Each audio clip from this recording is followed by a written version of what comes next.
Chapter 24 Manifestation of Brahmakamandalu.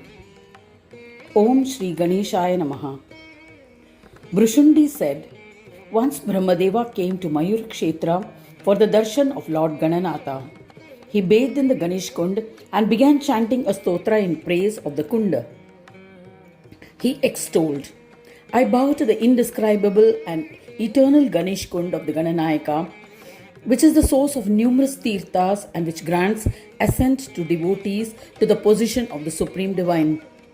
To the one whose form is beyond differences and non-differences, to the one who bestows the fourfold prosperity, to the one who is the fifth and foremost among the five tirthas, to the one who came into existence because of Maya of Ganesha, I bow to the tirtha who has a form and can bestow emancipation. I have been thoroughly purified by your darshan.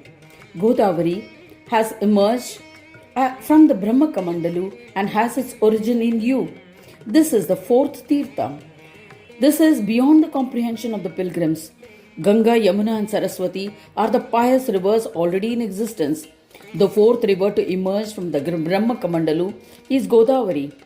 I, Brahma, became capable of creating her because of you. The life that you have created has been divided into three parts, namely Bhagirathi, Yamuna and Saraswati. The rest of the rivers that flows in the universe have their origin in these three. Since all rivers wash away sins by bathing in them, they have themselves become impure. Thus, mankind purifies themselves in your waters, become free of sins and ascend to Swanandaloka. If one dies in the supreme Prayag Tirtha, then all his desires will be fulfilled. But just by the darshan of the Ganesh Kund, all desires are fulfilled instantly during one's lifetime.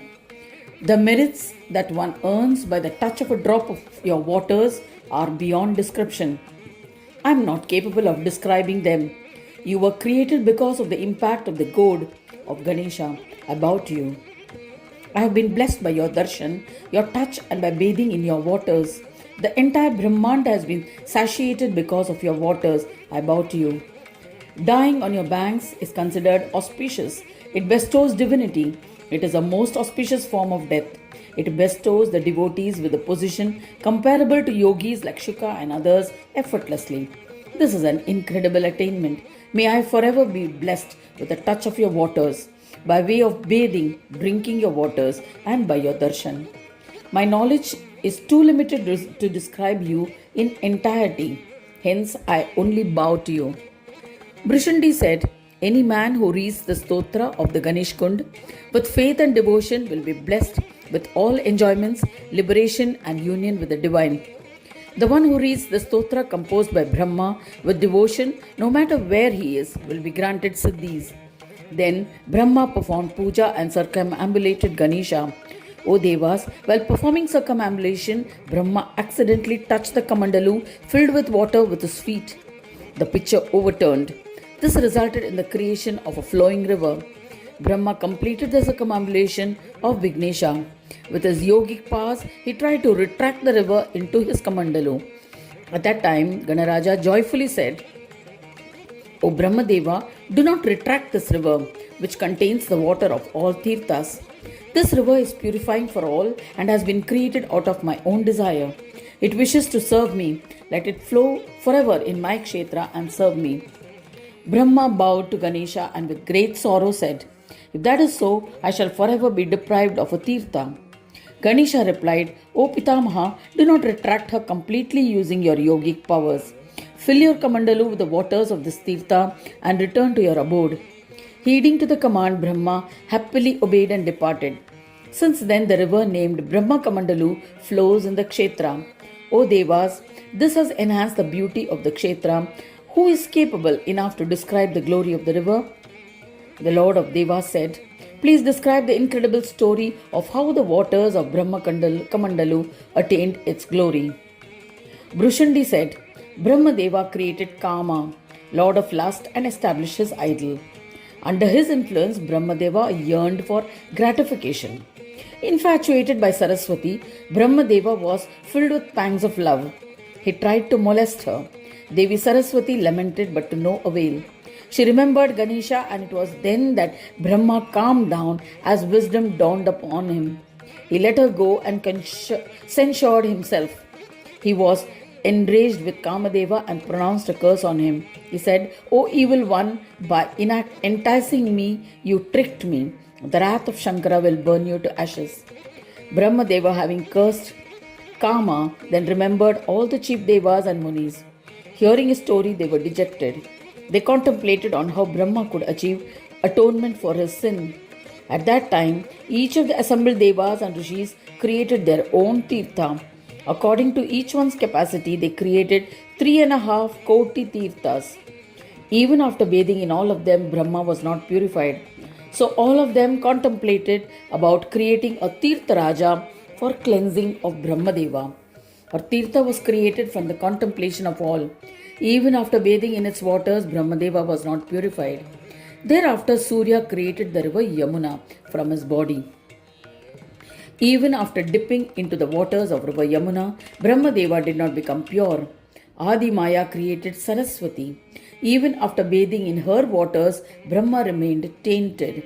Thereafter, Shiva created the extremely holy river Reva, Narmada.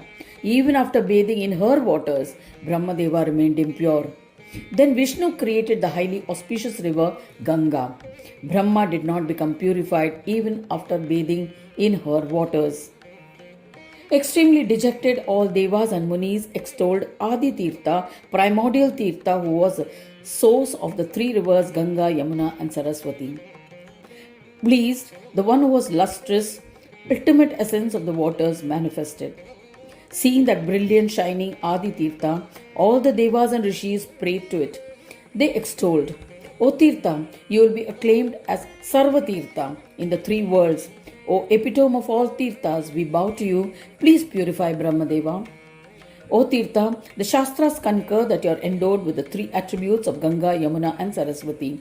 You purify the three worlds, yet these three and other Tirthas created by the Brahmins from them are incapable of absolving the sins of Brahma, Vishnu and Mahesh. Through his praise of Turya Tirtha, we offer our prayers to you. For the welfare of those endowed with the three gunas and for their purity, we reverentially invoke you. Please assume the form of the soul of the Tirthas for their welfare and emancipation. Extolling thus, all the devas bowed to the Sarva Tirtha. Pleased with the devas, Sarva Tirtha manifested his true form to Pitamaha. By the darshan of that form, Brahmadeva was absolved of his sins. Brahmadeva and all devas extolled him.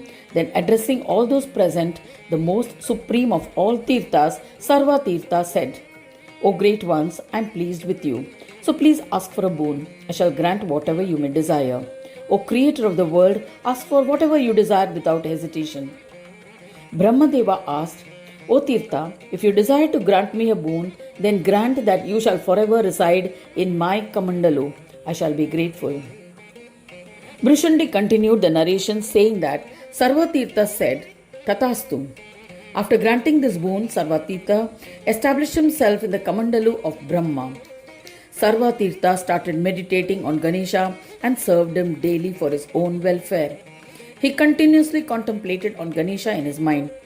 He said to Ganesha established in his heart, "O Vigneshwara, as I am trapped in this Kamandalu, I am unable to serve at your holy feet. I am stuck in Brahmadeva's abode due to a boon granted to him. Please grant me a place at your holy feet. When Vidhata will arrive at the Mayura Kshetra, I shall purify him in my manifested form and fulfill his desires. Now I am trapped in his Kamandalu. I am helpless, O Vignesha, the one who loves his devotees. Please save me from this calamity." If a mortal who has sight and fails to see the Mayur Kshetra, then his birth is futile. O Lord, I pray to you. In this manner, he prayed to Vigneshwara daily. Heeding to the single-pointed prayers of Sarvatirtha, Ganesha was pleased and installed him in Mayur Kshetra in his proximity. Devas asked, Brahmadeva was not absolved of his sins by bathing in the Prayakshetra. Yet, why did he attain such prominence? Why have the Shastras conferred a title of the King of Tirthas upon it? Please clarify the doubt. O Yogindra, you are well versed in the ancient legends of the Puranas. Brushundi replied, Indra is the king of Devas, and no Deva is greater than him, including Brahma. They are referred to as Devas because they have some divine attributes and are reverential. By the same standards, Prayag Tirtha is considered most important amongst 3.5 Koti Tirthas. Prayag is known as the king among Tirthas because there is no Tirtha comparable to Prayag. Ganga and other rivers possess attributes of the Tirtha and are called Tirthas. Prayag prayed and was blessed with the confluence of Ganga and Yamuna in its territory.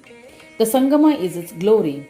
Bathing in this Sangama bestows the devotees with rewards, and this is the glory of this Tirtha.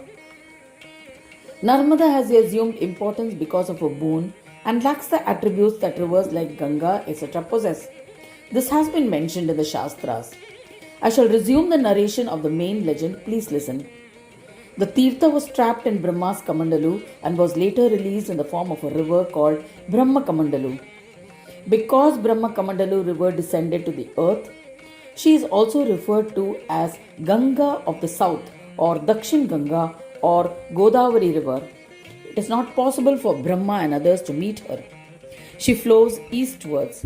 Pitamaha Brahma is stationed at her source. He bathes in her waters and meditates with single-pointed focus on Ganesha. Humans should bathe and worship Pitamaha before entering the Mayur Kshetra. Such a devotee will be blessed with knowledge and attain liberation in the end.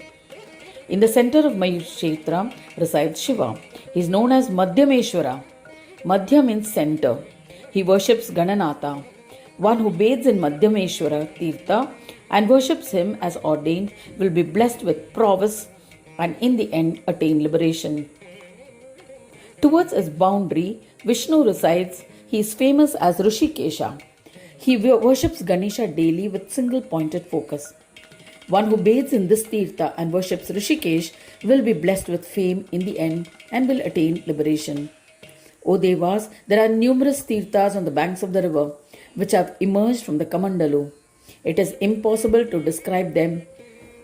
By the darshan of the river, one is absolved of all sins. Just as the touch of a mere drop of the river water is enough to absolve one of the sins of innumerable lifetimes at one go, one who drinks the waters of this Tirtha will attain Swarga and liberation instantly. Anyone who bathes in the waters of Kamandalu Tirtha just once in Mayur Kshetra will attain desire fulfillment and liberation. Such is the importance and glory of this Tirtha. The learned have mentioned that the expanse of this Tirtha is 10 yojanas. Thus ends the 24th chapter titled The Manifestation of Brahmakamandalu in the 6th Khand of the Purana Upanishad, Srimad Mudgal Puran, describing the legends of Vikata, dedicated to Sri Gajanana. End of chapter 24.